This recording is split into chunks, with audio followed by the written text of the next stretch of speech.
In the hangar here is XB-1, history's first independently developed supersonic jet, and it's the 1/3 scale prototype for Overture, which is our 65-seat supersonic airliner, which will be the first mainstream supersonic airliner. Boom is revolutionizing high-speed traveling, and they are the first one to do real digital design and manufacturing of a new aircraft. XB-1 is the product of digital engineering, which means the ability to go design something in 3D on your computer, test it, optimize it through simulation, but also to be able to realize it quickly in real 3D form through 3D printing. We use our Stratasys 3D printers to create functional prototypes in order to do fit checks or gauges while we're building the vehicle. We use them for drill blocks, as well as using the machines to print flight hardware that's actually going to fly away on the XB-1 demonstrator. So this is XB-1 supersonic demonstrator. Compared to Overture, this is 70 feet long. Overture is going to be 210 feet long.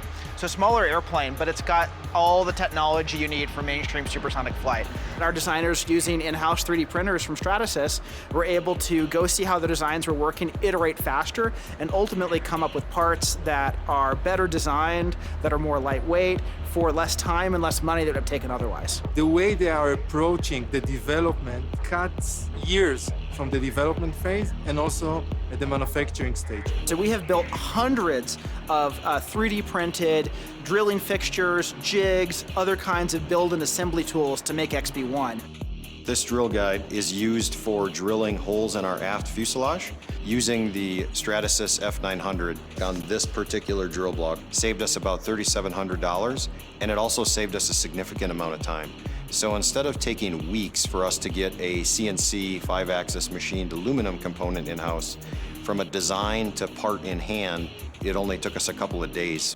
We deliberately keep the printers very close to the manufacturing and also very close to the engineers. So the 370 was our first one, and we put that actually upstairs with the engineers who were designing so that they would understand the capabilities of the process, start to build it in their design thinking. The F900, we've used for the production parts on the airplane, and having that capability right in-house is super valuable for us. Our FDM technology is perfect because it's versatile, and you can address many different applications that are unique for aerospace. So if you're going to enable a lot more travel, and if you do that by making flights that are faster and more affordable and more convenient, people are going to travel more often. So you have to make not a little bit of progress in sustainability, but a lot. And from a design perspective, the ability to iterate faster through digital design and 3D printing lets us come up with designs that are fundamentally more efficient. This is a great example of what we are calling in Stratasys mindful manufacturing. Why? Because when we are taking the 3D printing industry from prototyping to manufacturing, we have an obligation to make the manufacturing more sustainable versus the traditional systems that are being used today. Stratasys and Boom have been partners long before we started to build the first airplane, because we had a shared vision of how digital design and digital manufacturing could help us deliver more speed into the hands of passengers faster and more efficiently.